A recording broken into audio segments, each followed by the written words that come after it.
ஹரே கிருஷ்ணா. தினமலர் ஆன்மீகம் நேயர்களுக்கு முதல்ல வணக்கங்கள். அதான் அந்த காலத்தில் எந்த விதமான சட்டக்கல்லூரி கிடையாது, புத்தகங்கள்லாம் கிடையாது. சமுதாயத்தை நல்ல நெறியில் கொண்டு போகணுன்னு நீதி அறிவுரைகள்லாம் சொல்லப்பட்டது. கதை வடிவிலையும் மக்களை புரிஞ்சுக்கிற மாதிரி போய் சேர்ந்தது. ஆனால் இந்த அடிப்படையில் தான் நோக்கமே மக்களை நெறிப்படுத்துறதுங்கிறது தான். இந்த மூட நம்பிக்கையை விதைக்கிறது கிடையாது, ஆனால் போய் சொல்லி மக்களை ஏமாற்றுவதும் அல்ல அப்படிங்கிற மாதிரி உங்களோட அந்த ஒரு விஷயத்துக்காக சொல்லப்பட்ட ஒரு கேள்வியாக அது இருக்குது. உங்களுடைய கேள்வி எப்படி நான் புரிஞ்சுக்கிறேன் அப்படின்னா, நம்மளுடைய புராணங்கள் இருந்தக்கூடிய சிறு கதைகள், புராண கருத்துக்கள், அது எல்லாமே நம்மளுடைய நெறிமுறைப்படுத்துவதாக இருந்தது. இன்னைக்கு அது மாதிரி அன்னைக்கு சட்ட கல்லூரிகள்லாம் இல்லை, சட்ட புத்தகங்கள் இல்லை, மக்கள் நெறிமுறையாக தான் வாழ்ந்த மாதிரி தெரியுது. இன்றைக்கு சட்ட கல்லூரிகள் இருக்கு, சட்டங்கள் இருக்கு, நெறிமுறைப்படுத்தக்கூடிய வழிமுறைகள் இருக்கு, ஆனாலும் மக்களை நெறிமுறைப்படுத்த முடியவில்லையே, இதுதான் கேள்வி. அப்ப ரெண்டு விஷயம் புரிஞ்சுக்கணும். என்ன அப்படின்னா, நம்மளுடைய துரதிருஷ்டவசம் என்னவென்றால், பாரத பூமியில நாம ஒரு மாற்றாருடைய ஆட்சியின் கீழ் ரொம்ப காலம் பணிந்து வாழ்ந்து கொண்டிருந்தோம். ஆங்கிலேயருடைய இது எப்படி இருந்தது அப்படின்றால், அவர்களுடைய நோக்கமே எப்படி இருந்தது, நம்மளுடைய புராணங்கள், நம்மளுடைய சாஸ்திரங்கள், நம்மளுடைய சம்பிரதாயங்கள், நம்மளுடைய தர்ம நூல்களை முதல்ல அதில் எந்த விதமான நல்ல விஷயங்களும் இல்லை அப்படின்னு சொல்லக்கூடிய ஒரு விதை, அந்த விதையை மனதில் விதைக்கணும் அப்படின்னு சொல்லி அவங்க ரொம்ப முற்பட்டாங்க. அவருடைய செயல்கள் எல்லாம் எப்படி இருந்தது அப்படின்னா, இவர்கள் தன்னுடைய பாரம்பரியத்தில் அவ்வளவு நாட்டம் இல்லாத நபர்களாக மாற்ற வேண்டும் என்ற எண்ணத்தில் அவங்க ரொம்ப முயற்சி செஞ்சாங்க. அதனால அவங்க செஞ்ச விஷயம் என்ன, அந்த இருக்கக்கூடிய அனைத்து விஷயங்களையும் ஒரு டாக்குமெண்டேஷன் மாதிரி கொண்டு வந்தது தான் இன்னைக்கு இருக்கக்கூடிய மாடர்ன் லா. இன்னைக்கு நீங்க பார்க்கக்கூடிய மாடர்ன் லா இல்லை பார்த்தீங்கன்னா, சட்டத்தை பார்த்தீங்கன்னா, நிறைய பேர் இன்னைக்கு சொல்லுவாங்க அப்படின்னு, நம்மளுடைய சட்டத்தில் இது இல்லை, நாங்கள் இன்னைக்கு உயர்ந்த நபராக மாறிட்டோம், இப்படி இருந்தது அப்படி அப்படிலாம் இல்லவே இல்லை. இன்னைக்கு நான் உதாரணம் சொல்லிட்டே வரேன் உங்கள்கிட்ட. நம்மளுடைய இன்னைக்கு இருக்கக்கூடிய மாடர்ன் லா, நீங்கள் எங்கே போனாலும் சரி, அமெரிக்காவுக்கு போனாலும் சரி, இங்கிலாந்துக்கு போனாலும் சரி, அல்லது இந்தியாவில் பார்த்தாலும் சரி, நம்ம இருக்கக்கூடிய சட்டங்கள் அனைத்துமே மனுஸ்மிருதியிலிருந்து தான் வந்திருக்கு. இதை யாரும் ஏற்றுக்கொள்ள மாட்டீர்கள் நினைக்கிறேன். ஆனால் சொல்ல வரேன், உங்களுக்கு உதாரணத்தோட சொல்றேன்.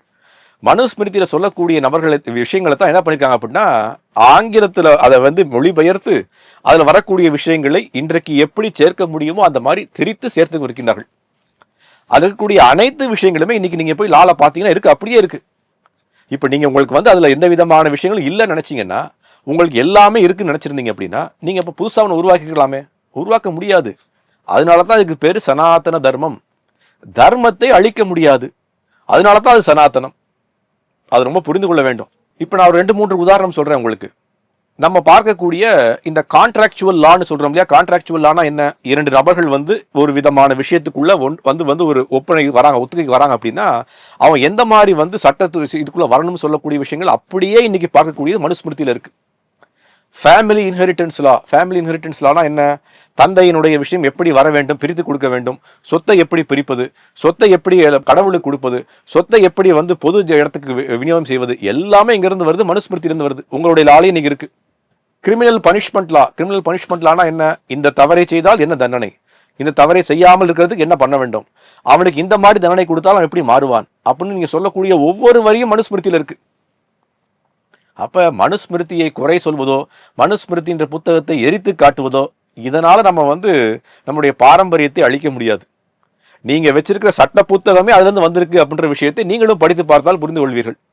ஒருவேளை அதனால தான் ஒரு நோக்கத்துல தான் நிறைய பேர் என்ன பண்றாங்க அப்படின்னா, மனுஸ்மிருதி மீது குறைபாடுகளை அள்ளி வீசுகின்றார்களோ எனக்கு தெரியல. ஆனால் நீங்க கேட்ட கேள்வி என்ன, உங்களுடைய கேள்வியிலேயே பதில் இருக்கு. என்ன பதில் இருக்கு, இந்த மாதிரி இருக்கக்கூடிய விஷயங்கள்ல பாரம்பரியமான கதைகளை வைத்து சொல்லித்தரவில்லை குழந்தைகளுக்கு.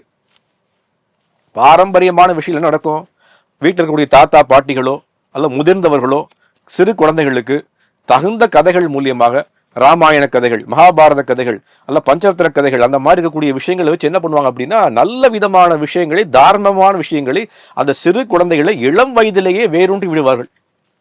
இன்னைக்கு அதை நம்ம பண்ணல. குழந்தைகளுக்கு முதல்ல எதை கொடுக்குறோம், மொபைல் போனை கொடுக்குறோம். அவன் என்ன பண்றான், அந்த மொபைல் போன்ல அடுத்தவனை எப்படி சுடுவது, அடுத்தவனை எப்படி வெட்டுவது, அடுத்தவனை எப்படி சண்டையை போடுவது, இப்படித்தான் பழகி கொள்றான் 1 வயது பையன், 2 வயது பையன். அப்ப அவன்கிட்ட போய் நீங்க போய் ஃபேமிலியில் ஆனா என்ன, கான்ட்ராக்சுவல் ஆனா என்ன, அவனுக்கு சட்டம்னாலே விருப்பம் இல்லை. அவனுக்கு இது என்ன தேவை, என் கையில ஒரு ஆயுதம் இருக்கு, அந்த ஆயுதத்தை வைத்து அடுத்தவனை எப்படி வந்து நிலைகுலைய செய்வது அப்படின்ற எண்ணத்தை தான் வாழ்ந்து கொண்டிருக்கான். அப்ப நாம என்ன பண்ணணும், சிறு வயதிலேயே நம்மளுடைய பாரம்பரியமான விஷயங்களை மக்களுக்கு கொண்டு போய் சேர்த்தோம், குழந்தைகளுக்கு கொண்டு போய் குறிப்பா சேர்த்தோம் அப்படின்னா சமுதாயம் நல்ல சமுதாயமாக மாறுறதுக்கான வாய்ப்புகள் இருக்கு. இன்னைக்கு சட்டக்கல்லூரிகள் கட்டி நிறைய சட்டங்களை சொல்லி கொடுத்து அனைவரும் சட்டத்துக்கு சமம்னு சொல்லி கொடுத்தா கூட நீங்க பார்க்கிறீங்க சுப்ரீம் கோர்ட்லேயே பல கோடிக்கணக்கான வழக்குகள் நிலுவையில் இருக்கு. இன்னைக்கு பல நபர்கள் சட்டத்தினுடைய விஷயங்கள்ல அவங்களுக்கு சட்டம் கிடைக்காம ஜெயில வாழ்ந்து கொண்டிருக்கின்றார்கள். பல நபர்கள், இன்னைக்கு எனக்கும் தெரியும் நிறைய நபர்களுக்கு அதுக்கு செலவழிக்கக்கூடிய ஒரு அந்தஸ்து இல்லாமல் சில சட்ட சிக்கல்களில் சிக்கிக்கொண்டு வாழ்க்கை நிலைகுலைந்து போகின்றார்கள். அந்த காலத்துல யாருக்காவது சட்டத்தை அணுக வேண்டும் அப்படின்னா இவ்வளவு செலவுகள் ஆச்சா? ஆகவே இல்லை. இன்னைக்கு பண்ண முடியுமா? ஏதாவது ஒரு கேஸுக்கு நீங்க போனீங்க அப்படின்னா ₹1,00,000 செலவழிக்காமல் அந்த கேஸ் வந்து வெளியிலே வர முடியாது. அன்றைக்கு எப்படி இருந்தது? அரசனுடைய கோர்ட்டுக்கு போறோம், அரசனுடைய விஷயத்துக்கு போறோம், குறைபாடுகளை கேட்டு அன்றைக்கே நீதி கிடைத்தது. இன்றைக்கு நான் ஒரு நீதியை கேட்க போனேன் அப்படின்னா என்னுடைய தலைமுறை 4வது தலைமுறைக்கு தான் நீதியை கிடைக்கின்றது. அப்ப நாம என்ன பண்ணிட்டோம், எல்லா விதமான எளிமையான வழிமுறைகளை அதை வந்து ரொம்ப காம்ப்ளெக்ஸ் ஆக்கி மக்களை நிலைகுலைய வைத்து பாரம்பரியத்தில் இருக்கக்கூடிய வெறுப்பை எப்படி ஆங்கிலேயர் வளர்த்து விட்டார்களோ அதை தண்ணீர் விட்டு அதை பெரிய மரமாக மாற்றிவிட்டோம். அதனால் என்னுடைய பணிவான வேண்டுகோள் எப்படி இருக்கு அப்படின்னா, நீங்க எல்லாருமே குழந்தைகளுக்கு முதல்ல பாரம்பரியமான தார்மீகமான கதைகளை எடுத்து சொல்வது ரொம்ப ரொம்ப முக்கியம். அது மகாபாரதமா இருக்கட்டும், ராமாயணமா இருக்கட்டும், பஞ்சத்த கதைகளா இருக்கட்டும், நிறைய இருக்கு நம்மளுடைய சாஸ்திரங்கள்ல, புராண கதைகள் இருக்கு, அதெல்லாம் எடுத்து சொல்லுங்களேன். அதை எடுத்து சொன்னீங்கன்னா குழந்தைகள் சிறு வயதிலேயே தார்மீகமாக வாழ வேண்டும், சிறு வயதிலேயே சட்டத்துக்கு உட்பட்டு இருக்க வேண்டும், சிறு வயதிலேயே நான் எப்படி ஒரு சமுதாயத்தில் எப்படி நன்மகனாக வாழ வேண்டும்ன்ற விஷயத்தை புரிந்து கொள்வார்கள்.